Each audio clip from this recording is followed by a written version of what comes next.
안녕하십니까. 이번 시간에는 김건희 여사 명품백 수수 관련해서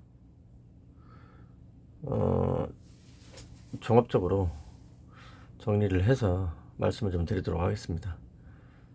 이거는 봅시다. 사설은 앞선 사설은 필요 없을 것 같고, 에, 지금 화면에 보이는 거는 나무위키에서 정리가 되어 있는 건데, 나무위키가 에 적혀진 글을 함부로 신뢰를 하면 안 되죠. 그러나 나무위키에서 신문 방송에 나왔던 것을 그대로 인용하거나 요약하는 정도 수준으로 되어 있는 거는 상당히 상, 정확하죠. 상당히가 아니고 정확한 거죠. 링크를 걸어 놓으니까. 그 신문 방송에 나오는 내용들이 진실인지는 변론을 하고, 그러한 신문 방송의 보도나 신문 방송의 보도나 뭐 기사가 있었다는 사실은 분명한 거죠. 이렇게 링크를 걸어 놓으니까. 그래서 그래서 이거를 하나하나씩 찾아가지고서 어디에서 신문에서 뭐라고 했다, 방송에서 어떻게 나왔다, 이렇게 얘기하려다 보면 끝도 같음도 없고, 그 찾으려면 또 한참 걸리고. 그런데 나무위키를 활용하면은 정리가 돼 있으니까 쉽죠. 그리고 지금 유튜브라든가 뭐 심지어 공공기관에 있는 사람들이나 이런 데서 떠들 때도 신문방송에서 뭐라고 얘기했다 그래가지고 그대로 그냥 사실인 것처럼 떠들기 때문에 문제가 좀 있죠. 그러니까 정리하자면,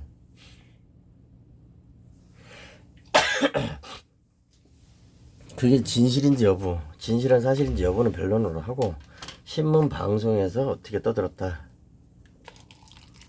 그리고 신문 방송에서는 어떤 근거를 가지고 보도자료를 가지고 했다, 이런 거는 남유익해서 정리해서 볼 수 있으니까 복잡한 사안이기 때문에 이걸 가지고 먼저 얘기를 하겠다 얘기입니다. 어, 목차만 보면 되죠. 목차만. 2022년 9월 경이라고 그러죠. 날짜가 왜 안 나오지? 2022년 9월경, 코바나 콘텐츠라는 코바나 콘텐츠를 운영을 하고 있죠. 대표이사로 김건희에서 운영을 하고 있으니까, 거기에서 최재영이라는 음, 직업이 목사라는 거죠. 직업이 직업이 헛소리가 직업인 것 같은데, 최재영이는 뭐 남북통일 어쩌고 떠들고 다닌다는데, 어쨌든 이 최재영이라는 놈이 코바나 컨텐츠 사무실을 2022년 9월경 찾아가서 뭐 디올백이라고 그 100만원짜리인지 200만원짜리인지 그거를 선물로 주면서 손목시계 형태로 만든 몰래카메라, 그거를 몰래카메라를 손목시계로 만든 거를 차고서 위장을 해서 들어간 거죠. 그래서 영상을 찍었다. 음성도 녹음을 하고 영상을 찍었고, 그래서 이게 그 영상 몰래 녹음하고 촬영한 그 영상 캡처본이죠, 이게. 디올백이라고 동그랗게 해서.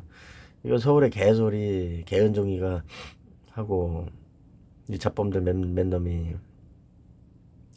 작업을 해서 만든 영상이고 캡처본이고, 그렇죠. 디올리를 해서 동그라미 쳐놓고 지들이 사다가 그래서 지금 문제가 되는 건 뭐냐면은, 음, 이쪽 저쪽에서 이쪽 저쪽에서 고발하고 난리들을 하고 있고, 이걸 가지고서 엄청 시끄럽게 가고 있는 거죠. 고발된 거는 뭐, 김건희, 윤석열, 최재형, 이렇게 세 사람을 고발을 했다는 거고, 고발이 됐다는 거죠. 이쪽 저쪽에서 고발하니까 그렇게 된 거죠. 이 혐의는 뭐냐? 혐의는 이제 윤석열 같은 경우에는 청탁금지법 위반이다. 최재형이는 뭐 주거침입 뭐 이런 거, 주거침입하고 이런 거 하고, 스토킹, 주거침입. 근데 이게 참, 오늘 다 설명을 해드리겠지만은요, 대한민국이 지금 개판 5분 전인 거예요. 개판 5분 전이 아니고 그냥 개판인 거예요. 지금 국가적으로 나라가 제 암흑 세상이라고 그랬잖아요. 벌써 몇 년 전에 제가 얘기했죠. 대한민국은 암흑 세상이고 소돔과 고모라가 될 것이다. 그런 상태다. 라고 이렇게 얘기를 했는데 이게 나라 꼬라지가 지금 그렇게 된 겁니다. 그러면 봅시다. 다른 건 다 됐고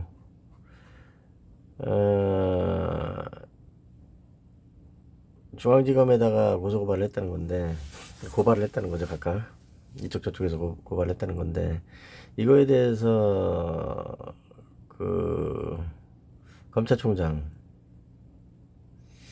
현 검찰총장이 수사를 즉각적으로 수사팀을 꾸려가지고 수사팀을 꾸려서 조사를 해라, 이렇게 직무상 명령을 했다는 거죠. 며칠 전에 그렇게 했다는 거고, 그 국회에서는 특검을 추진하자. 특검 하면 하는 거지 뭐, 그죠? 그게 표결이 특별 정족수일 필요는 없잖아요. 일반 정족수 가지고 되잖아요. 과반만 넘으면 되는데 국회에서 과반 넘지 못할 일이 있나요? 민주당에서? 그 특검 한다 그러면 하는 거지 뭐.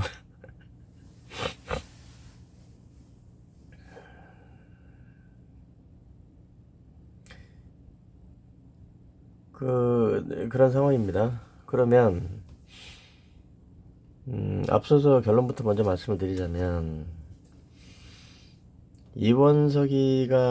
검찰총장 이원석이가 속전속결로 조사를 해서 처리를 해라라고 하고, 뭐 한 점의 오점도 없이 처리를 하라고 지시를 했다는데, 결론이 어떻게 될까요?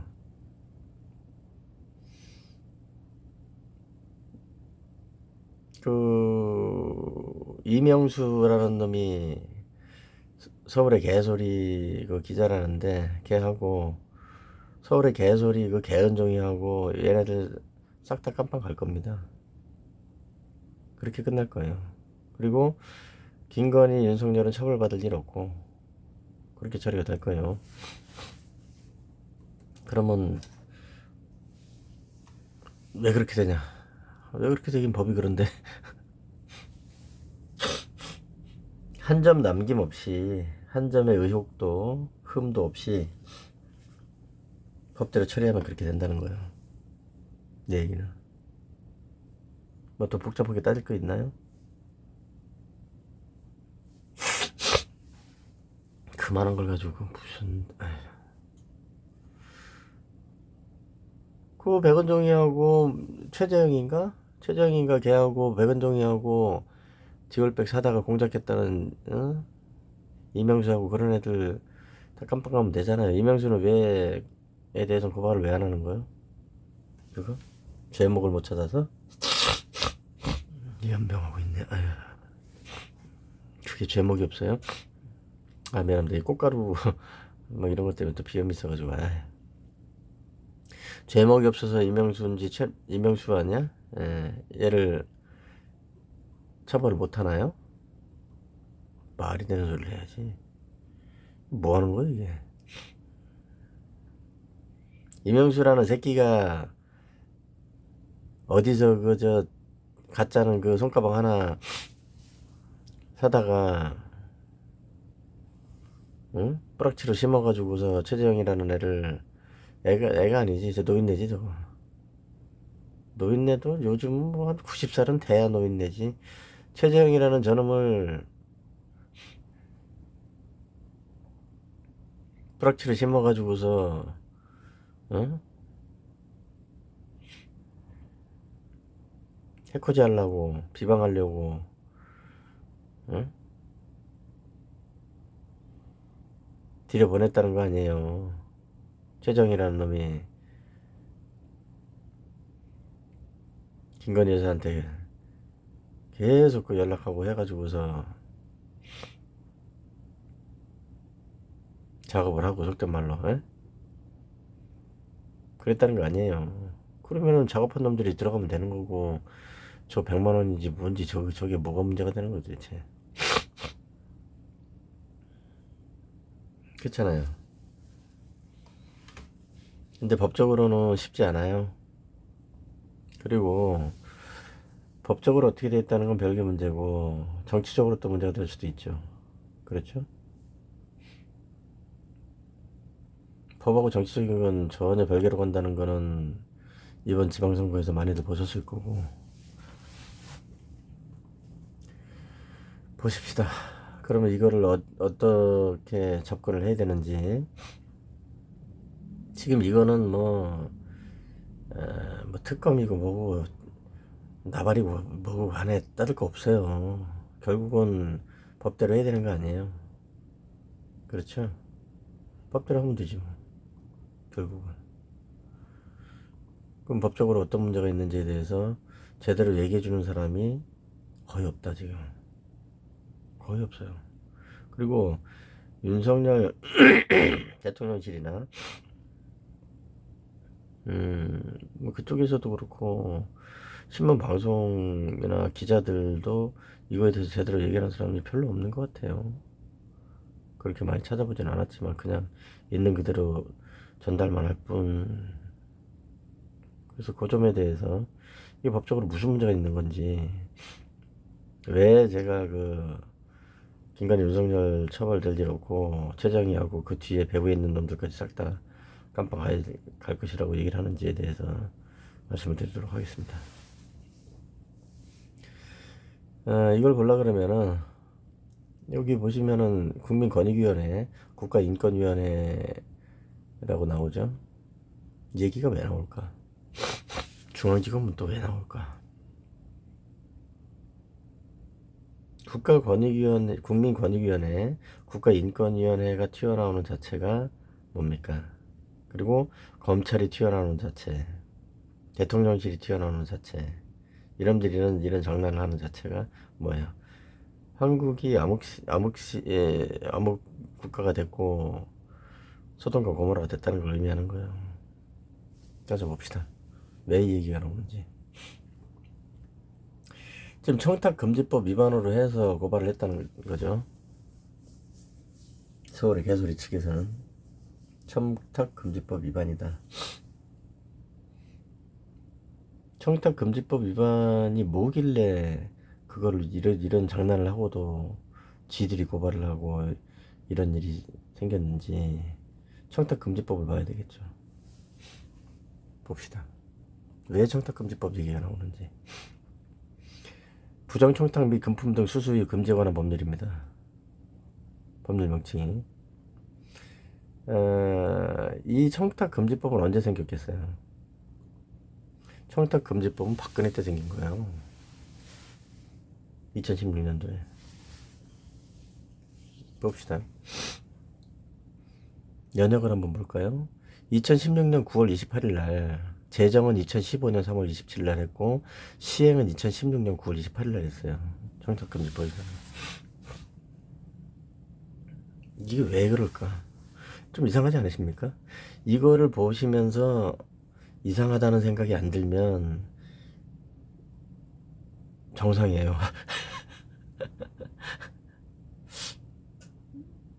2016, 16년도에 박근혜 때 만들어서 그 이후에 문재인 때까지 해가지고서 이거 계속 오고 있는데 이게 왜 이걸로 했지? 이렇게 좀 의문이 들지 않는 분들이 있으면 정상이라고요. 근데 그런 의문이 들지 않는 상태에서 뭐라고 얘기를 하거나 본인 주장을 하거나 그런 분들은 문제가 있는 분들이에요. 의문이 안 드는 건 정상이지만 그런 의문이 들지 않는 정도 수준인데 뭐라고 떠드는 사람은 문제가 있는 사람이다, 이 얘기죠. 그래서 지금 신문 방송이고 뭐고 누구든지 간에 그런 의문을 갖지 못하는 수준인데도 떠드는 사람들은 다 문제가 있다. 예. 봅시다. 2016년도에 청탁금지법이 제정이 될 때 누가 주축이 됐나요? 김영란 전 대법관이죠. 그래서 이 청탁금지법을 뭐라고 합니까? 김영란법이라고 하고, 김영란 전 대법관이 이 법을 개정하는데 법을 제정을 하고 또 중간중간에 몇 번 개정을 했는데 그때 주도적인 역할을 했어요. 법 만들 때부터 위원회도 있고 그랬는데 그 위원장도 하고 하면서 주도적인 역할을 했고, 그러면 왜 이게 이렇게 됐을까? 이런 법이 생긴 이유가 뭐냐? 보세요. 청탁을 했고 금품 등 수수? 그러면 우리가 누구든지 쉽게 알 수 있는 게 뭡니까? 뇌물이잖아요. 뇌물에 관해서는 법이 잘 돼 있어요. 형량도 꽤 세고. 그러면 뇌물죄 그거 가지고 처리를 하면 되지. 무슨 옥상 오기지 청탁금지법을 왜 만들었냐, 이렇게 얘기할 수 있죠. 그죠? 여기서부터 어떻습니까? 여기서부터 벌써 문제가 생긴 거죠. 여기서부터.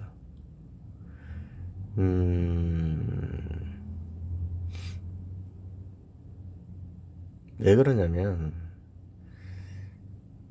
기존의 뇌물죄에 있어서는 어땠어요? 뇌물 관련된 죄가 많아요. 특별법도 있고, 그죠?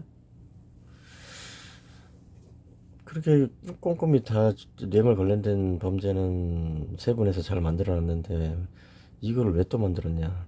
뇌물 관련된 범죄들은 어때요? 대가성이 있어야 된단 말이야. 그래서 그걸로 다 빠져나갔죠. 판, 검사, 변호사, 뭐 그리고 좀 돈 좀 가지고 계신 분들, 이런 분들은 다 빠져나가는 거죠. 대가성이 없었다.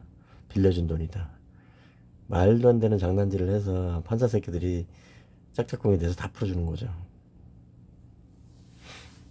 그러다 보니까 뇌물죄라는 것은 어디서 바보 천치들만 잡혀 들어가는 그런 범죄가 돼버리고 말았단 말이에요. 그게 현실이었고, 그래서 대한민국은 뇌물로 굴러가는 국가였죠. 지금도 그렇다고 봐야지. 어쨌든 그래서 대가성을 없애버린 거. 대가성하고 관계없이 돈을 얼마 이상 받으면 안 돼, 이래버린 거죠. 그게 김영란법이고 그게 청탁금지법인 겁니다. 봅시다. 공직자 등.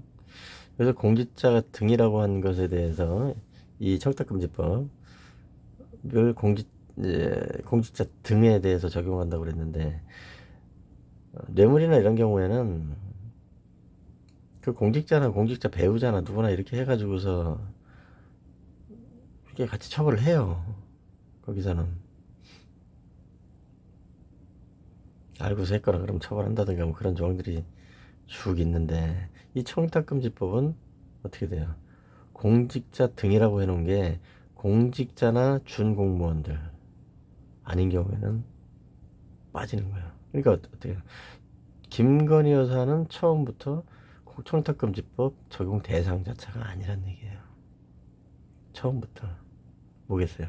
이명수라는 그 디올백을 사가지고서 공작을 주도적으로 준비했던 놈, 서울의 개소리 백은종이라는 놈, 최재형이라는 이 정신 나간 놈, 이런 놈들이 지능이 떨어지고 법을 모르면서도 김건희 여사나 윤석열 대통령 이 사람들을 말 안 듣는다, 속된 말로 그렇게 해가지고서 정권을 탈취하고, 응? 선거 공작을 하고, 이렇게 할 목적으로 저 짓거리를 했던 거죠. 그러고서 고발을 한 거죠. 청탁금지법 위반이라고. 근데 청탁금지법에 정작 김건희 여사는 적용 대상이 아니란 말이에요. 그렇게 지적을 하고 있죠. 신문방송이나 기자들도. 이 고발 왜 했어? 이 적용 대상이 아닌데. 응? 그럼 윤석열 대통령 같은 경우는 어때요? 윤석열 대통령도 처벌 받겠어요? 적용 대상이긴 하지. 근데 김건희 여사가 그 100만 원짜리 그까이 걸 받았는지 말았는지 누굴 만났는지 어떻게 알아 이거. 하루에 한두 명 만나는 것도 아니고. 무슨 거지도 아니고. 그렇잖아요. 어디서 선물이라고 그런 걸 에휴, 또라이 새끼들이지. 그런 걸 걸리고 채요, 발에. 그런 거는.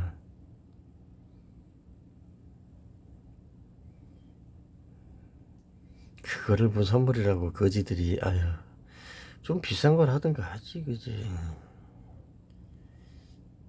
이명수는 거지 새끼도 돈이 그렇게 없어가지고 그 100만 원짜리 하나 해가지고 무슨 작업을 하겠다고. 야, 그저 1억짜리 시계 이런 거라도 해. 그렇게 해서 작업을 하든가 하지. 쪽팔리게. 답답한 놈들이구만.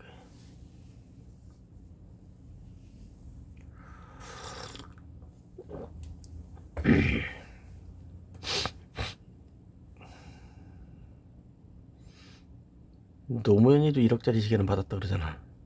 권양수기가 받았다고는 하지만 100만 원짜리 개미. 노무현 팔아먹는 놈들 잘 들어둬라. 노무현이도 권양수기가 1억짜리 시계를 받았다는 거고, 유시민인가? 유시민이는 그거를 그 얘기를 듣고서 노무현이 시계를 갖다가 뭐 깨버렸다는 둥 그런 식으로 떠들어가지고 살해당할 뻔했지 진짜. 그 노무현에 대해서 부채의식을 가지고 있다는 그런 이상한 사람들, 그런 사람들이 얼마나 살벌한 조직범죄자들인지 몰랐고 떠들었던 거지. 벗어나야 되는 건데 쉽지 않을 것 같아요. 그런 데서 부채의식은 이미 무슨 부채가 있는데 매일 그저 국가에서 또 정치인들한테 돈이나 뜯기는 비천한 사람들이 무슨 부채의식이 있고 뭐라고 해서 뭐 노무현이 어떻게 됐고 헛소리를 한단 말입니까. 1억짜리 받았다는 거잖아, 권양수기가. 그죠?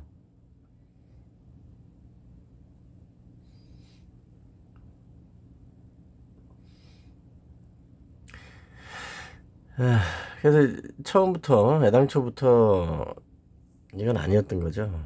이거는 처벌 대상이 아니었던 거예요. 이 청탁금지법상으로. 그럼 뭐 어떻게 뭘 처벌을 하나? 그 뇌물로 간다 그러면 어떻게 돼요? 대가성이 없는데? 뭔 대가 있나? 그래서 이도저도 안 되게 생긴 거죠. 그리고 최재형이하고 백은정이하고 이명수하고 이런 애들은 깜빵을 가서 오래 살면 돼요. 아주 나쁜 놈들이죠. 한두 번도 아니고. 응? 한두 번도 아니고 한두 건도 아니고. 예. 봅시다. 부정청탁 금지 쭉 나가 있는데 다른 건 다 됐고, 한 번에 100만 원 이상 받으면 안 된다는 거야. 직무든 뭐든 상관없이. 직무하고 상관없이 한 번에 100만 원 이상 받으면 안 된다. 그러니까 검사들이 어때요? 검사들이 술집 가서 술을 처먹고 그 지랄을 해놓고 미친놈들이죠. 피의자들하고 술 처먹어? 응? 그것도 뭐 1조 단위 해쳐먹고 이런 정말 단두해야 될 그런 강력범들하고 룸사롱 가서 술 처먹고 응? 떡 처먹고 그러나? 룸사롱에서 떡은 안 나오나? 고추장이나 메르치 찍어 먹나? 내가 이 얘기했다고 룸사롱에서 떡 처먹고 술 처먹고 고추장에 뭐 찍어 먹고 이 얘기했다고 그래가지고 어? 제주 항문 강간 조작 주범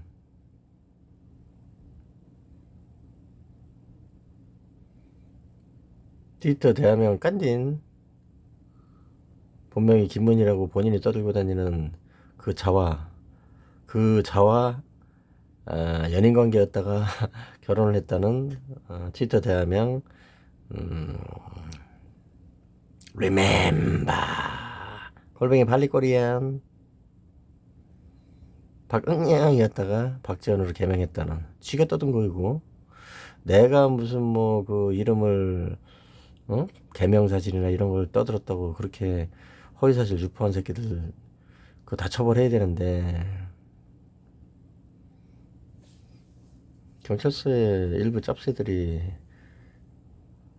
그 자꾸 그 수사 기록을 조작을 해가지고 처벌이 안 되고 있는데 여담으로 얘기했고요. 그래서 그래서 99만 9,990원 이렇게 가는 거죠. 100만 원 넘어가면 김영란법으로 골로 가니까 대한민국 이렇게 지저분한다 합니다. 판사들도 정말 나쁜 짭새들이 있죠.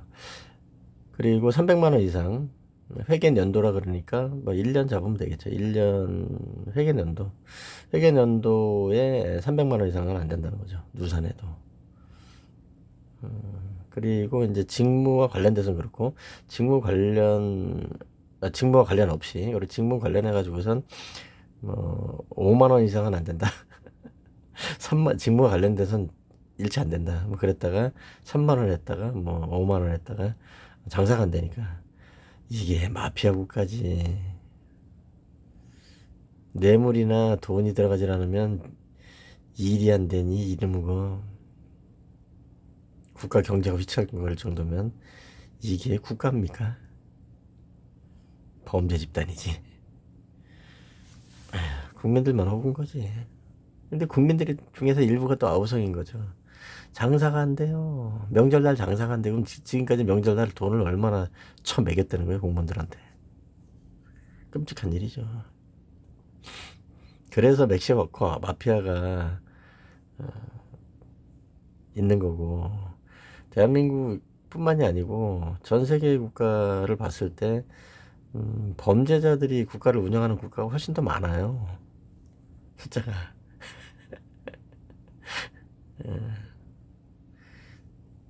법이라는 건 여러 가지 의미가 있는 거니까. 마피아들이 세운 법도 법일 수 있는 거 아니에요? 인정할 건 인정해야지. 난민은 국가라고 어디서 뭐 국회에서 뭐 법을 만들고 그랬다는 것보다 총 들고 있는 응?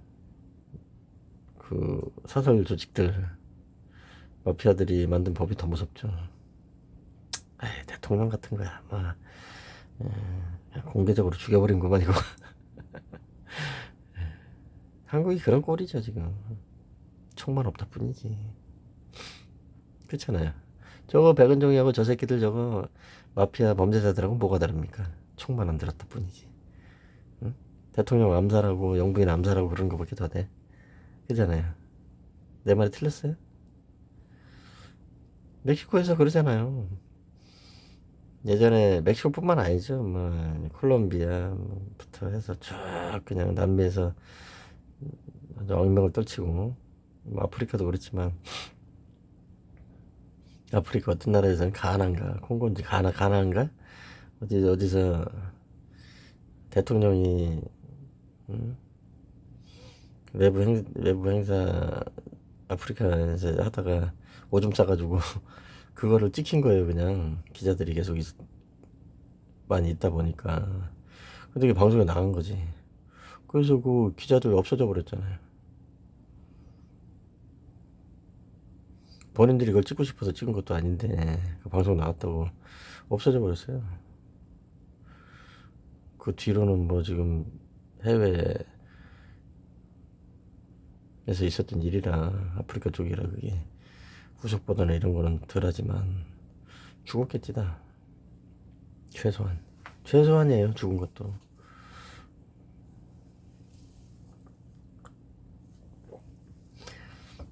그리고 살만이 비계 빼고 빈살만이도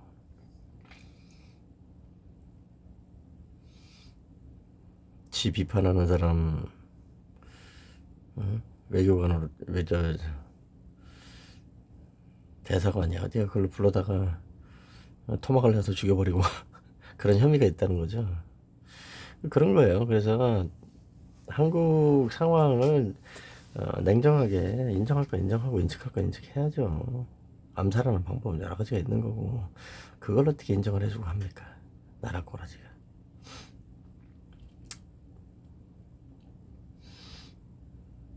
봅시다. 그래서 100만원 300만원 이렇게 돼 있죠. 동일인으로부터 1회에 100만원. 이것도 잘못된 거죠. 동일인 그래서 뭐합니까? 쪼개기 하는 거죠. 머리 바꾸기 한단 말이에요. 동일인으로부터 1회에 100만원이니까 다른 사람 명의를 돌려가지고 직원들이라든가 이런 식으로 해가지고 돌리죠. 쪼개기 하는 거지. 100만원 안 되는 것처럼 70만원 30만원 이런 식으로 30만원도 100명이면 어떻게 해요. 3천만원이잖아. 내 명의가 100명이 있냐. 있을 수도 있지. 크크크. 범죄 새끼들은 그런 쪽으로는 머리가 튀었더라고 보니까. 떡판들 안 그래요? 그렇게 된 거예요. 그리고 이제 여기 보면 제 12조 청탁금지법 12조를 보면 국민권익위원회에서 이 법에 따른 다음 각 고의 사항에 관한 업무를 관장한다 이렇게 돼 있죠. 국민권익위원회가 등장하는 거예요. 이건 크게 실수한 거예요. 뭐겠어요? 국민권익위원회 원래 부패방지법에 따른 부패방지기관이라고 말씀드렸죠. 그런데 이런 식으로 여기저기에다 다 끼워 넣다 보니까 어떻게 돼요? 입법, 사법, 행정권, 외교권까지 다 쥐고 들어요. 국민권익위원회에서.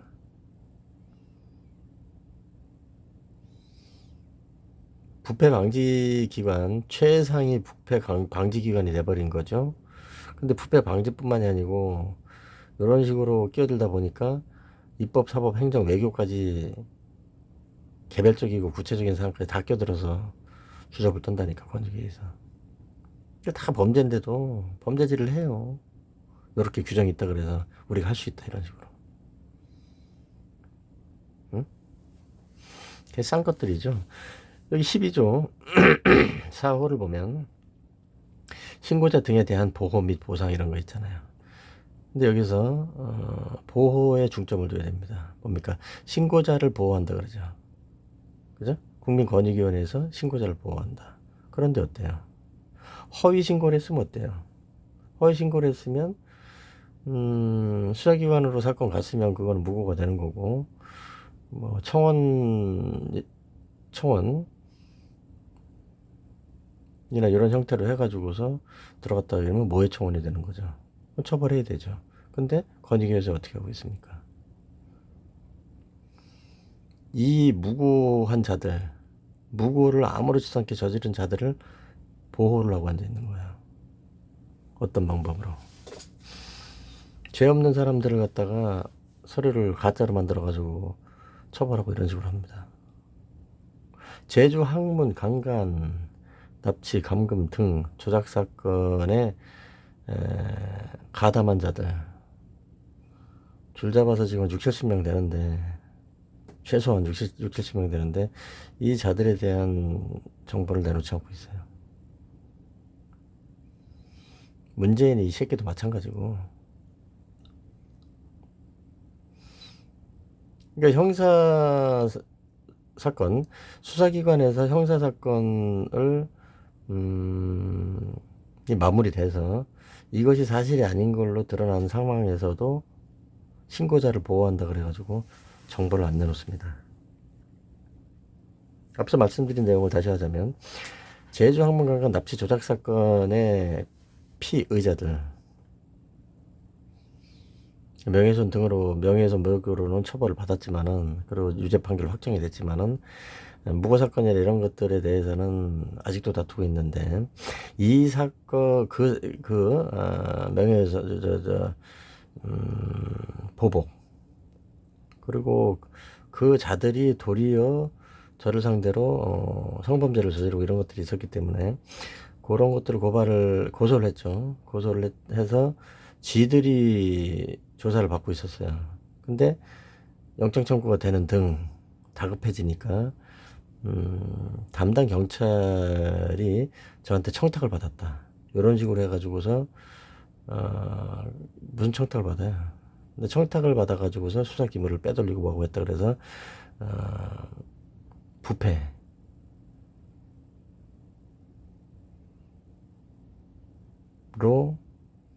부정 청탁을 받았다, 공무상 비밀을 누설했다, 또 제가 그 공무상 비밀 누설 받은 걸 가지고 유튜브에서 떠들었다, 이렇게 터무니없는 허위사실로 국민권익위원회에다가 진정을 넣은 거죠. 청원이지 그것도. 그리고 뭐 대검찰청, 국민권익위, 또 뭐 검찰, 경찰, 국가수사본부부터 안 들어간 데가 없어요, 서류가. 그 가짜 서류가.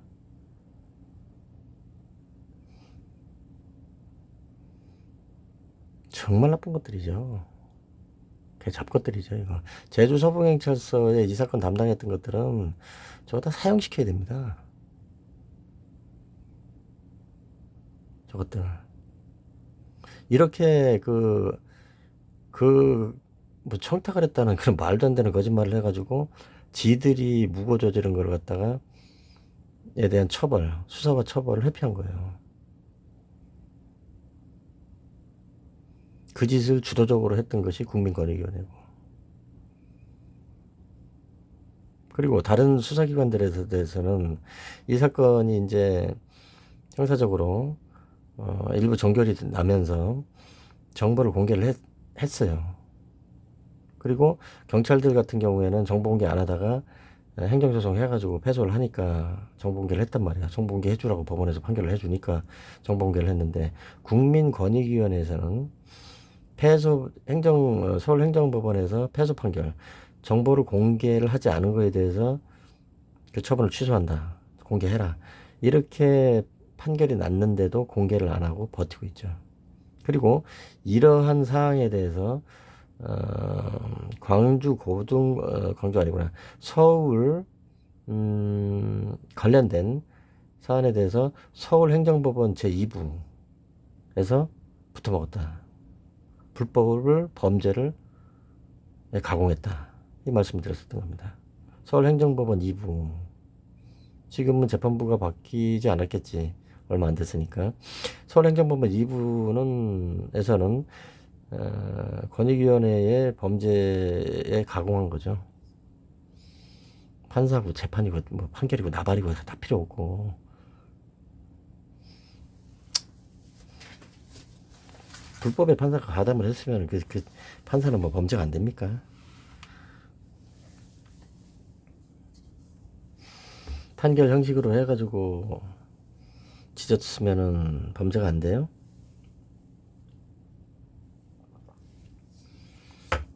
그래서 그거를 제가 항소를 했거든요. 항소를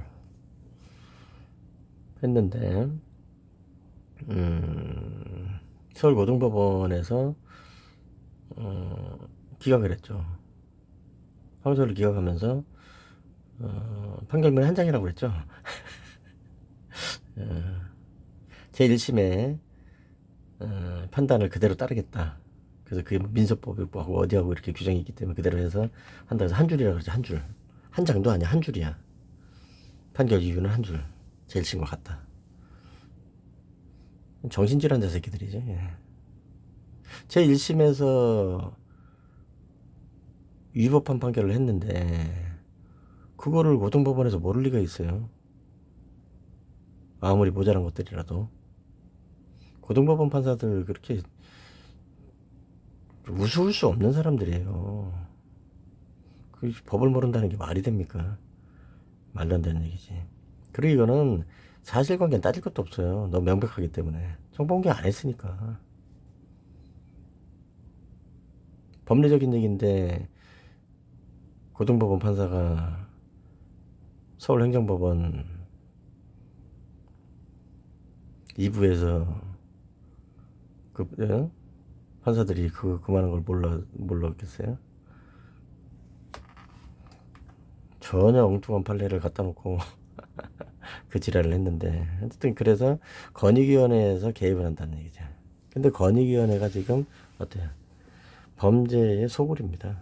거기가 금방 말씀드린 이런 내용들 가짜 신고를 해도 덮어준다니까. 이런 짓이 가장 창궐했던 것은 문재인 정권 때 청와대입니다. 거기서 하명수사지라고 저 주접을 떨었죠. 근데 그건 빙산의 일각입니다. 국민권익위원회하고 붙어가지고 권익위로 들어온 사건 2중, 3중, 4중 사건들을 갖다가 떠든 거예요. 청와대에서 뭐 청원 어쩌고 가짜 청원인데도 그거에 대해서 공표하고 지랄 연병들 해놓고 그리고 나중에 정보 내놓으라 그러면 없다 그래요. 말이 되냐고 그게. 누가 접수를 했는지 뭘 했는지 그것도 없고 아무것도 없다는 거예요. 근데 문재인이 새끼 뭐고 사람 새끼가 아니라는 거지. 저게 무슨 인권 대통령이고 민주 대통령입니까? 짐승만도 못한 놈이지. 청와대에서 그 짓이 조직적으로 이루어졌고 그리고 국민권익위원회도 마찬가지예요. 국민권익위원회에서 부패를 방지해야 된다는데 지들이 부패기관이란 말이에요. 신고 잡고 웃기는 얘기죠. 지가 이것들이 무슨 가짜인 거가 드러났는데도 판결이 났는데도 응?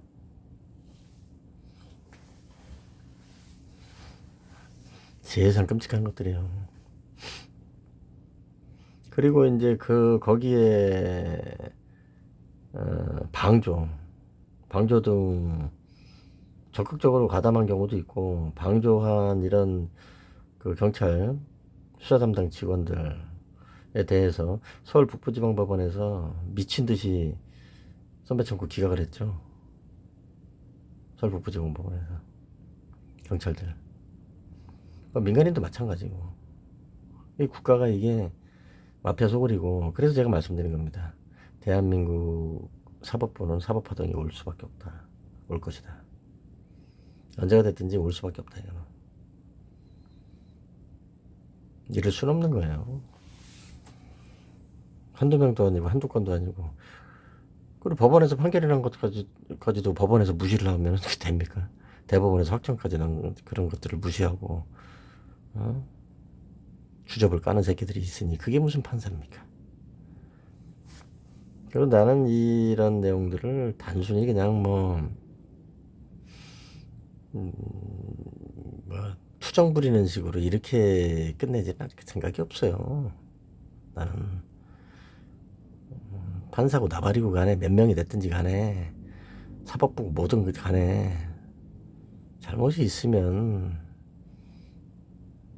처벌을 받아야 되고 더 가혹하게 처벌해야죠. 숫자가 많으면 더 발본색원 해야죠. 사법부 자체를 완전히 헤집어 가지고서 토벌을 하는 정도 수준으로 범죄자들을 색출해서 처벌하는 단계까지 가야 되는 거죠. 그럴 일이 없다.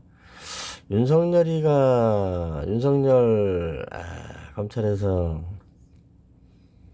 뭐 양승태하고 이렇게 잡아서 좀 조진 건들이 있는데 나는 그거보다는 더 더 정확하고 냉혹하게 처리할지도 모르잖아요. 그리고 뭐 검찰이나 이런 쪽에서는 법원행정처장이라든가 대법원장이라든가 이렇게 대가리들을 원래 자르는 겁니다. 대가리들을 잡아서 조지는 거고, 경찰 같은 경우에도 경찰 조직이 좀 껄쩍지근하다 그러면 경찰청장이나 지방청장 애들 잡아다가 좀 숨통 끌어놓고 그러는 건데, 저는 뭐 그럴 일은 없고 행위자들에 대해서만 책임을 묻겠다 이거죠. 행위자들에 대해서 냉혹하게 법과 원칙에 따라서, 그런 내용입니다. 그래서 지금 김건희에서 디올백 관련해 가지고서는 이런 것들이 숨어 있는 거예요. 김영란법, 부패방지법 관련된 이런 내용들, 또 국민권익위원회, 그 다음에 무고, 이런 내용들. 이거 무고는 안 될까요? 최정희하고 저런 애들 무고는 안 되겠어요? 무고, 지금 이원석 검찰총장이 법과 원칙에 따라서 철저히 수사를 하라고 했고, 법과 원칙에 따라서 사실관계를 분명히 조사를 하고 해서 법을 적용한다면 무고가 될 여지도 상당히 커요. 그러면 이제 법률 전문가라는 분들은 그런 얘기 하겠죠. 특히 냄새나는 변호인들은 그런 얘기를 하겠지. 이게 어떻게 무고가 되냐고. 된다. 경우에 따라서는.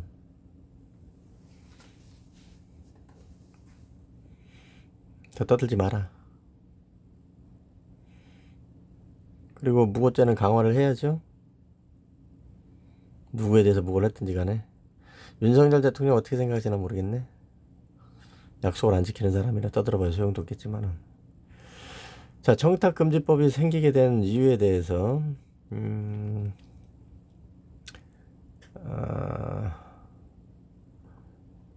벤츠 여검사 얘기가 나와요. 벤츠 여검사 무죄. 사랑해서 준 돈 청탁이 아니다. 2015년 3월 14일자 기사입니다. YTN 방송이구나. 여검사가 수사 내역을 빼돌리고, 그리고 부탁을 받아가지고 청탁 수사를 했죠. 이거를. 그래서 이제 벤츠를 또 선물로 받고 막 이랬다는 거죠. 이 벤츠가 그 벤츠인가?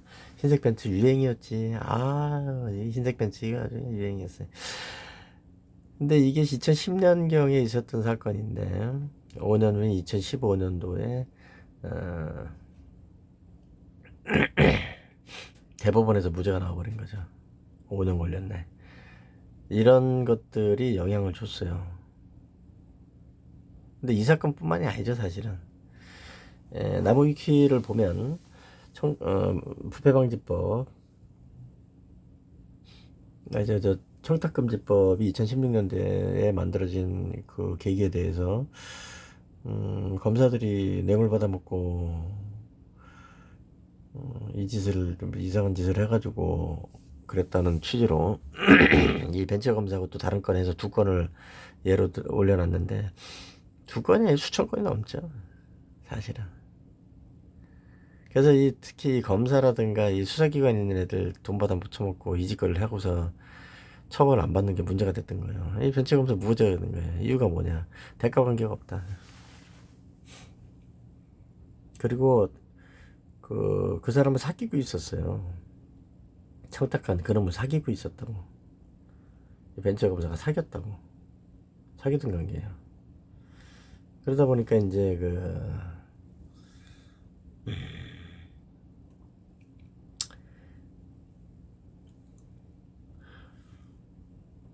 사귀던 관계니까 연인 관계로 준 거지 무슨 뭐 대가 관계로 준 게 아니다. 이래서 무죄를 해버린 거죠. 대법원도 그렇고 가끔 법원에 정말 개새끼들이죠. 어? 정말 개새끼들입니다, 여러분. 왜 그러냐면 음, 이거 내용을 보면 유죄로 봐야 될 그 증거들이 너무나 명백하고 풍부해요. 그런데도 연인관계 어쩌고 해가지고 풀어준 거예요. 이 사람이 민간인이었으면 그렇게 했겠어요? 물론 민간인이면은 청탁금지법이나 뭐나 이런 거 뭐 적용될 여지도 없겠죠. 있긴 하겠지. 준놈도 처벌하는 거니까. 뇌물죄로 이제 들어간 건데. 근데 이 이후에 금연원법이 생긴 거니까 어쨌든 이런 관계들이 있는 거예요. 다 풀어줘. 특히 검사들, 판사들 같은 경우에는 거의 뭐 99.9%가 다 무죄입니다. 어? 직무 관련성 없다. 빌려준 돈이다. 빌린 돈이다. 이지랄 해가면서. 판사 새끼들도 정말 진짜 나쁜 새끼들이죠. 저거. 고름덩어리들. 판사가 무슨 사건 관계인지나, 어? 그렇거더라고. 무슨 돈 거래를 하고 아무 관계없이, 예? 대가성 없이 그런 짓을 하고 그랬다고 합니까? 그 새끼가 판사가 아니었으면 누가 어떤 놈이 돈을 갖다 줍니까? 사건 관련이 아니면 왜 갖다 줍니까? 그렇지 않아요? 어쨌든 이런 사건들이 문제가 돼서 청탁금지법을 2016년도에 만들었다는 건데, 그 청탁금지법을 가지고 이렇게 장난을 한 거죠. 이렇게 이제 어디 있어요? 김건희 여사 얼굴이 나올 이유는 없는 거잖아. 이거 피해자지. 이명수라는 놈 어디 갔나? 여기 있네. 요거 최재형이라고. 요 새끼는 요거 아주 강력 피의자예요. 피의자. 요거 사람들이 봤을 때 이상한 거예요. 이상하다. 이거 뭐 좀 많이 이상한 것 같다. 그 이명수라는 그 서울의 개소리 기자라는 그놈은 뭡니까? 그놈이 그거 김건희 여사한테 누나 그러면서 전화통화를 7시간인지 몇 시간을 녹음을 해가지고 그걸 하나씩 공개하면서 시끄럽게 만드는 놈이죠. 그것도 그 사람 새끼가 아니죠. 그게 어떻게 사람 새끼입니까? 그거. 누나 뭐 이러면 그런 것들 처벌을 해야 되는 거지. 그게 그런 놈을 제대로 처벌을 안 하니까 처벌을 할 수 없는 그런 법적인 체계라면 그 법 체계를 제대로 정비를 했어야지. 이게 뭐 하는 짓입니까 이게. 누나 뭐. 그러니까 또 그런 거야. 이게 되겠어요 이래가지고. 지금 뭐 혼돈의 아수라장입니다. 그리고 제가 뭐 중간중간에 이제 그예 중에서 하나로 제주 항공관광 납치 조작 사건 그 얘기를 하는데 너무나 이게 똑같고 이런 동일한 피해를 본 사람들이 워낙 많기 때문에 그 사건 같은 경우에도 그 박응영 개명전 박응영이라는 이놈이 그 반복적이고 지속적인 범죄를 저질러 놓고 유죄 판결을 받았잖아요. 근데 그 범죄로 기소된 공판정 앞에서 똑같은 범죄를 또 저지른 거예요. 그래서 바로 고소했죠, 내가. 그게 벌써 2년 전 얘기인데. 고소를 했는데 2년이 갔어요. 어? 형사법정 앞에서 똑같이 명예훼손하고 모욕하고 그 지랄을 한 건데. 그 단순한 게. 그래서 그게 제주지검에서 기소를 했는데 기소 어떻게 한 줄 아십니까? 벌금 100만 원. 정말 개새끼들이죠. 범죄자들을 양성을 하고 앉아 있는 거예요. 이게 똑같은 사건이에요. 이명수를 그 당시에 잡아서 넣었으면은 응? 이런 일을 못했겠지. 이런 짓거리를.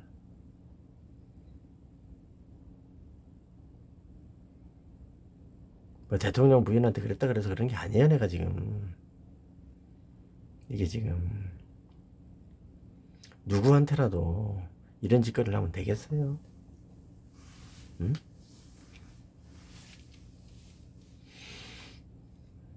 뭐 주거 침입? 꼴랑 그거 하나? 스토킹? 스토킹은 안 된다 그럴 것 같은데?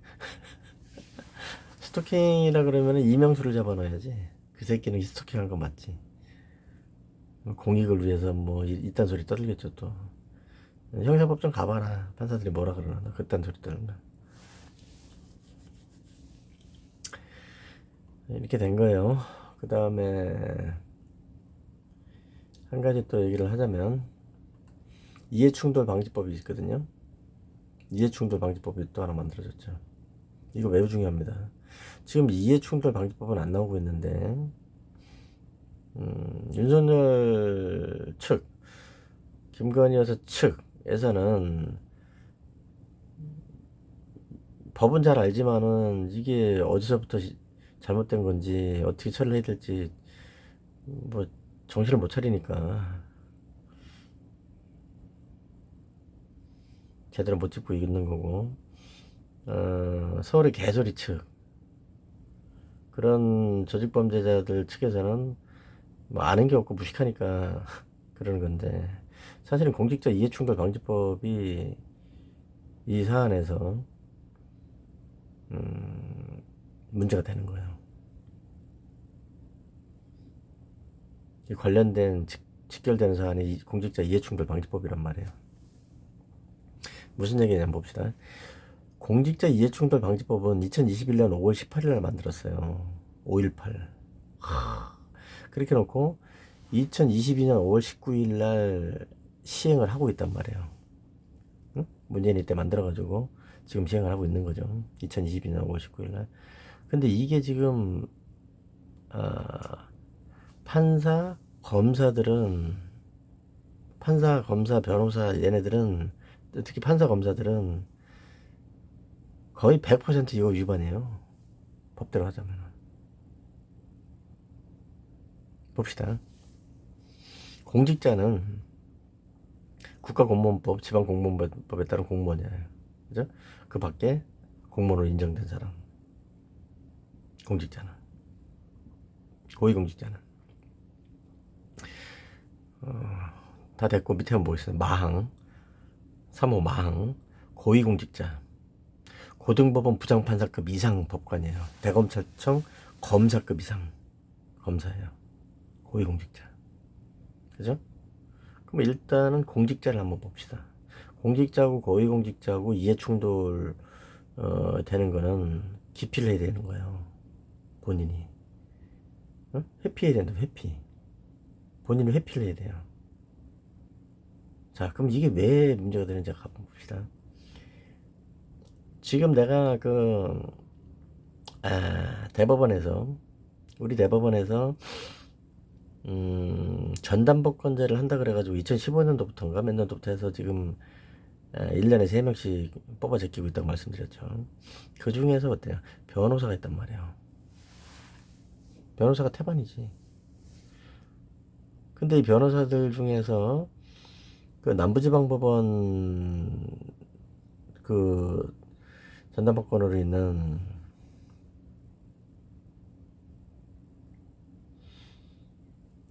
한 판사는 변호사 생활을 20년을 했어요. 그리고 법무법인에서만 20년을 있었단 말이에요. 한 군데도 아니야. 그리고 본인이 직접 변론을 하고 변호 활동을 했죠. 20년이에요. 판사 생활한 건 1년 좀 더 된 뿐이에요. 안홍준이. 그런데 그 사람이 지금 어느 날 갑자기 판사를 하겠다고 남부지법에다가 들어가서 앉아 있는 거란 말이에요. 그럼 이해충돌 돼야 안 돼? 되지. 사적 이해관계자의 신고 및 회피, 기피 신청 이렇게 돼 있잖아요. 직무를 수행하는 공직자는 사적 이해관계에 이걸 안날로부터 14일이나 쭉 얘기를 하는데 봅시다. 8호를 보면 제5조에 이렇게 적어놨어요. 8호를 보면 어때요? 사건의 수사, 재판, 심판, 결정, 조정, 중재, 화해 또는 이에 준하는 직무를 보는 사람들은 지가 사적인 이해관계가 있으면 그 지가 회피를 해야 돼요. 그러면 20년 동안 사건을 취급을 했으면 사적 이해관계가 없을 수가 없지. 없으면 그것도 이상한 일이지. 20년 동안 변호사를 법무법인에 응? 중대형 법무법인에서 일을 하면서 변호를 했는 저 변호사 돈 받고 변호사질을 했는데 어떻게 이해관계가 없을 수가 있냐고. 불가능한 얘기죠. 그래서 권오수 전 검찰총장 같은 경우에도 현 정부에서 변호사 개업하는 거 난 동의 못하겠다 이런 거잖아요. 그죠? 5년이 지났는데도 변호사 개업하는 자체를 판사도 아니고 검사도 아니고 변호사 개업하는 걸 5년 지났는데도 안 되겠다 이런 거잖아요. 3년인가? 5년이 3년? 2년, 3년, 5년? 안 된다 그런 거잖아요. 근데 판사를 어떻게 무려 판사를 갖다가 어제 변호사였는데 오늘 판사를 하나? 그것도 20년을 변호사를 했는데 사건 당사자의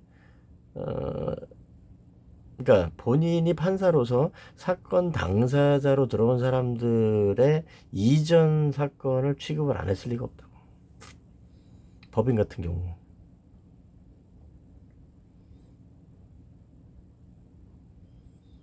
그러면은 아이 그래도 판사가 개소리 하지 말고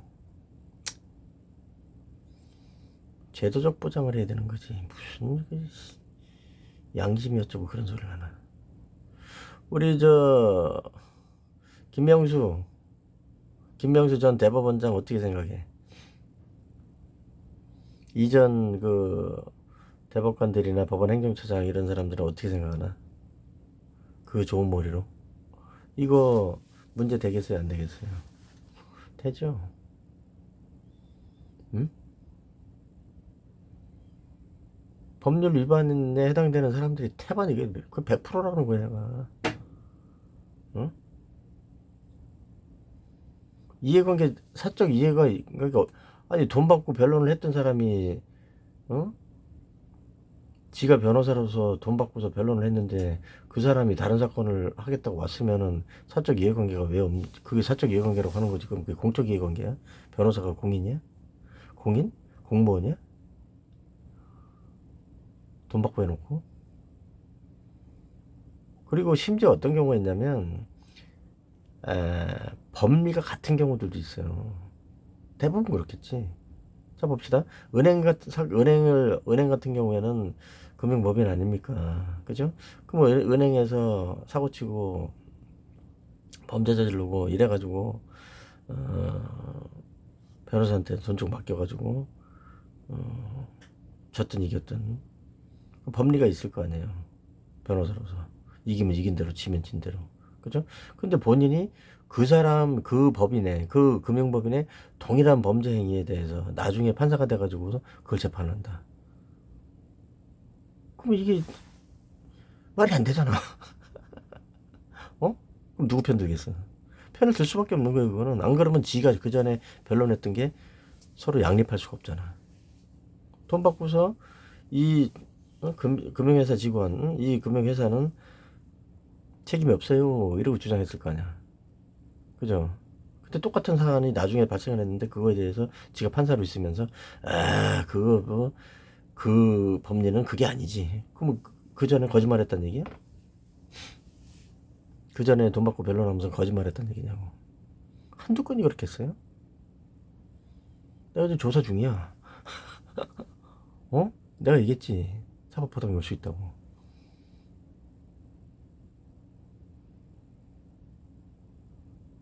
아무렇지도 않게. 범죄 판사들의 가장 큰 문제점 중에 하나는 뭐냐면 대가리가 완전히 말뚝이 박혀져 있어가지고 그 생각밖에 못해요. 똑똑해도. 그리고 정말 똑똑한 사람은 판사 안 합니다. 정말 똑똑한 사람이 미쳤다고 판사합니까? 그 개골방 같은 데 앉아가지고. 그렇잖아요.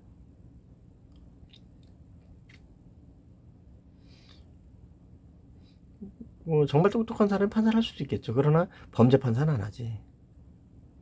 그 박봉에 어? 미쳤다고 뼈를 갈아놓고 그 골방에 앉아 있으면서 범죄 저지릅니까? 정말 똑똑한 사람이면 그런 짓을 할 리가 없잖아요. 그렇죠. 근데 정의로운 판사는 똑똑할 수 있죠. 본인의 뜻하는 바가 있어서 충분히 똑똑해도 개골방에 앉아가지고서 뼈를 갈아넣으면서 그야말로 명예와 응? 그런 법학에 대한 그런 어떤 응? 마음이 있어서 할 수 있죠. 공익을 위해서 정의를 위해서 할 수 있는 거지. 그거는. 범죄 판사들은 못하는 거죠. 멍청하기 때문에 범죄를 저지르는 거거든. 보세요 이거 어때요? 이해충돌 방지에 해당되겠어요 안 되겠어요? 그래서 전담법관대는 폐지해야 되는 거예요. 안 되는 거예요. 그리고 검사들을 경과기간도 없이 검사 퇴직하고 바로 판사로 들어오는 그런 것도 막 70명씩 들어오고 그랬죠. 그런 거 안 된단 말이야. 아무리 급해도. 다 이거 이해충돌 방지법 위반 아주 판을 깔아주는 거 아닙니까? 그러니까 벤처 검사 이런 게 생기는 거지. 내용도 골 때려요. 여긴 없는데 영장 청구를 해주겠다. 뭐 어? 영장 청구를 해줄게. 근데 아유 뭐 나쁜 판사 새끼들이 2명 다 기각했어. 막 이런 내용들이 있고 골 때려요. 구속됐었지. 기집애 이거. 근데 사실 뭐 벤처 검사 얘만 그래요? 지금도 합니다. 지금도 해요. 판사들은 안 하는 줄 알아요? 해요. 어? 뇌물하는 그런 별개로 지들끼리 연락하고 해가지고서 사적으로 사건 얘기하고 해요. 판사들도 해요.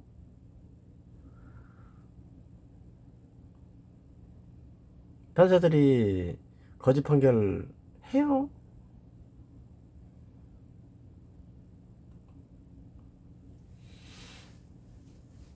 합니다.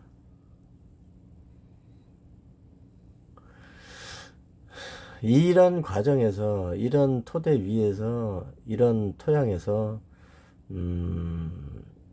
지금 그 서울의 개소리 측에서 계속 범죄를 저지르고 있는 거죠. 그러다 보니까 어떤 문제가 생기는 겁니까? 특검을 한자 어쩐자 개나발을 떠는데 특검? 그러다 보니까 어떤 문제 얘기하는 거예요. 아유, 저 김정숙이도 해. 김정숙이는 사형일 거다 아마. 응? 100만원? 그래서 그 얘기 나오는 거잖아요. 그럼 대통령 전용기 응? 에다가 경호원들 싣고서 인도 갔다 온 거는 얼마냐 그러면. 응? 옷 받아 처먹은 게 얼마고. 문제가 돼야 안 돼요? 되는 거예요. 이해충돌 방지법에는 공직자 이해충돌 방지법에는 직격이에요 그냥. 회피를 했어야지. 응? 그래 안 그래?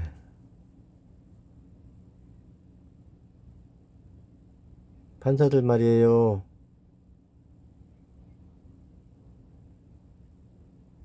검사들도 마찬가지예요. 경찰들은 그럴 일이 별로 없지. 왜? 경찰들은 변호사 자격증을 바로 주는 게 아니잖아요, 이거. 근데 검사나 판사들은 변호사 자격증을 바로 줘버리니까 변호사 자격증을 동시에 소지하고 있는 거니까 변호사 등록만 하면 바로 그냥 되는 거 아니야. 그죠? 그리고 변호사를 하다가 판사고, 변호사 하다가 검사고. 님이 그거 다 공직자 이해충돌 방지법을 조장하는 거라니까. 공직자 이해충돌 방지법 위반 안 한 놈 판검사 있으면 나와보라 그래 한번. 지가 위반했는지도 모르는 새끼들도 많을걸? 응? 하루에 100건씩 처리하다 보면은 전에 내가 돈 받고 사건 처리해줬던 사람인지 그거 어떻게 알아. 모를 수도 있지. 대부분 알겠지. 그래도 그게 무슨 문제냐 이렇게 생각을 하겠지. 문제가 왜 안 됩니까? 회피하라는 건데. 본인 스스로 회피하라는 건데 안 하면 처벌한다는 거고. 응? 이건 처벌도 세요. 이거는 7년 이하징역이에요. 응? 7년 이하징역이라고 이거는. 김영란법은 뭐 3년인가 얼마 그런데 이건 7년 이하야 이거는. 본인 회피 안 하면은. 그러면 법원에서 뭐라 그랬어요? 판사들은 그게 아니에요. 판사들은 무슨 외계인인가 취해복권이야? 그 지랄 하니까 지금 법원이 저 지경이 난 거예요. 법원도 고령화가 돼가지고 법원에 젊은 판사가 없어. 응? 젊은 판사가 있을 수가 없죠. 대등재판부 만들어가지고 응? 부장급은 있는 대로 다 끌어올려가지고서 해놓고 신규 임용 판사들 같은 경우에 누가 판사랍니까? 갈 데가 없는데. 고등법원 판사들은 지금 1000개 올려 100개 올려 홍위병 노릇만 하고 있다 그랬죠. 고등법원 판사들이 갈 데가 없는데. 그 지방법원의 부장들이 고법 판사들보다 더 세요. 왜? 고법 판사는 갈 데가 없어. 지가 대법관 되기 전에는 어디 갈 데가 없어. 고법은 몇 개나 돼요. 고법원장 몇몇 자리가 몇 개나 돼요. 그죠? 근데 지방법원 판사들은 지방법원이 많이 있고 그런데 지방법원장이 될 수 있잖아요. 지방법원 부장 중에서 뽑는 건데. 그렇잖아요. 그러면 지방법원장이 고등법원 판사보다는 직급이 높잖아요. 골 때리는 거지. 그러니까 고등법원에서 지방법원에서 올라온 사건에 대해서 청결로 백결로 이루고 앉아 있는 게 있다니까. 특히 제가 지금 그 수행하고 있는 제 사건들 같은 경우에는 그런 그 불법 부당을 저지르고 있는 판사들이 종종 보여요. 보이는 빈도수가 높아요. 행정소송 같은 경우에도 내가 아직 확인을 안 해봤는데 해봐야지. 서울고등법원에서 그런 식으로 하면 되겠어요? 제일 심하고 같다? 그 판례가 엉뚱한 판례 갖다 놓고서 장난한 건데 그거를 몰라가지고 그렇게 쓸 리는 없잖아요. 그 전에 한번 유튜브로 제가 설명을 했었는데 그때 그 유튜브 거 정리를 좀 해야 돼가지고 그걸 좀 못 올려놓고 있는데 그거 가지고도 어이가 없어서 그 2021년도 당시죠. 그 당시에 유튜브에서 제가 얘기를 하면서 그 박응희에 대해서 내가 확인해서 내가 그럼 인적사항 특정해가지고 갖다 준 거란 말이에요. 내가 피해자니까 내가 인적사항 특정해서 갖다 줬어. 어? 근데 뭐 경찰에 뭐 친한 경찰이 있고 경위가 있고 나 그런 얘기 한 적도 없거든. 내가 언제 무슨 경위하고 친하다 그러고 뭐잘 아는 경위가 있고 뭐 어? 그런 사람은 뭐 승진을 시켜줘야지. 내가 언제 그런 얘기했어. 그러고서 유튜브를 그 방송은 다른 거는 바로바로 올리는데 그 방송은 다음 날이 될 때까지도 올리지 않아서 분명히 이거는 뭐 청탁받은 게 맞고 인적사항 박은영이 지 인적사항을 경찰로부터 누설 받아가지고 그래서 그걸 떠드는 게 맞다 이렇게 이 진짜 나쁜 새끼지 진짜 이거. 국민권익위원회 니들 제주 서부경찰서 니들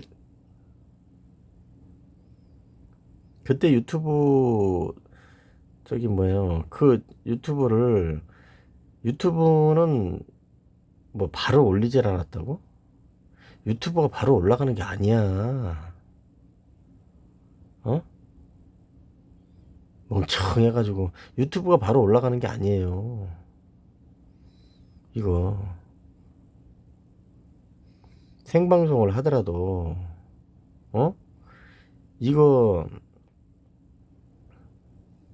그때는 그 중간에 어? 욕설이 좀 있어가지고 그거 자른 거야. 어? 내가 욕설하거나 그럴 때는 누굴 특정해서 하질 않아요.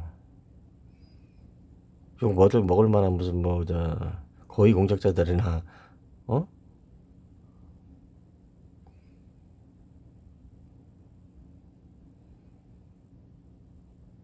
근데 그 당시에 욕설이 좀 있어서 그건 좀 잘라야 되겠다 이래가지고서 자르고 작업하려 그러면 그 시간이 꽤 걸려요 그거. 어? 근데 무슨 뭐 청탁을 하고 어쩌고 해가지고 아직까지도 그 지랄하고 앉아 있는 거죠. 그거 깜빵 안 보내나 그거? 그거 내가 저놈 저거 그 박은영이 그거 응? 저 구속 안 시키나 저거? 어? 아, 피해자 입장에서 당연히 그렇게 얘기를 하지. SNS에 숨어가지고서 범죄를 있는 대로 저지르고 앉아 있고 무고 저지르고 온갖 거짓 부렁에다가 어? 마약사범을 갖다가 성폭행 당해서 피해 입었다고 어? 뭐 말로 할 수가 없어요. 보지도 못한 똥구멍을 뭐 찔렀다는 둥. 근데 얼마나 진짜 고걸 할 노릇입니까? 그럼 그거 구속시켜라 그러지 그러면 뭐라 그래요? 근데 내가 뭐라고 유튜브에서 쓰면 그걸 그대로 뭐 경찰에서 했다고 이딴 소리 나고 앉아 있고 야 전현이 일로 나와. 전현이 너 일로 와봐. 이 아줌마가 좀 문제가 많은 여자죠. 국회의원 당선됐다고 뭐 그게 됐고 깜빵 가거나 사형당한 사람들 전부 다그 공직에 고위공직자 있거나 선출직이었어. 그렇잖아요.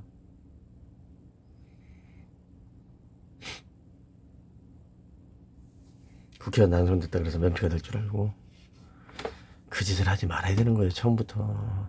전현희 씨 면피용으로 다 계속 하는 거예요. 정치질 한다고 면피용으로. 처음에 잘못 들이면 끝까지 가는 거지. 문재인은 선거운동하고 돌아다니고 어?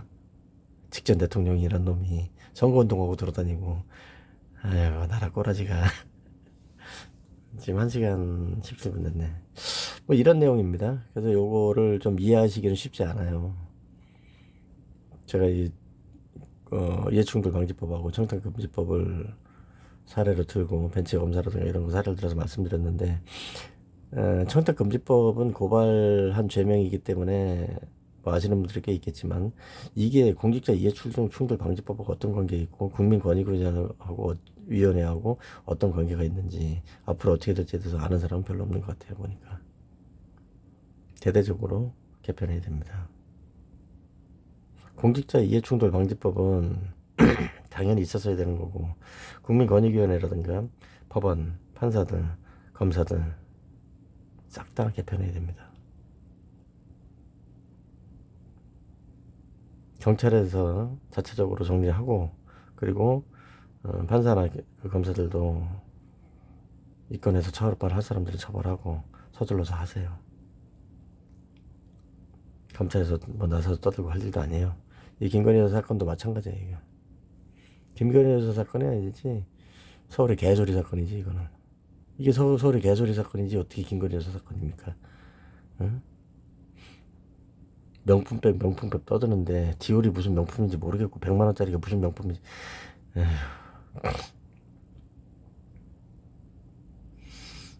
파 6, 70단만 해도 100만 원이야. 요즘. 어?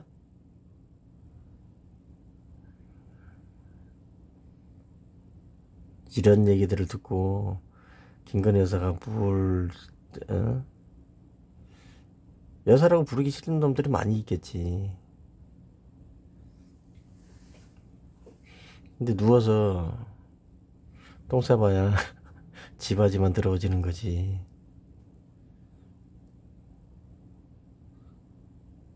아무 내용도 모르고 이유도 없고 근거도 모르면서 어디서 서울의 개소리 같은 애들 주변에 또 무슨 뭐 민주파리들 노무현파리들 문재인파리들 이런 것들 어?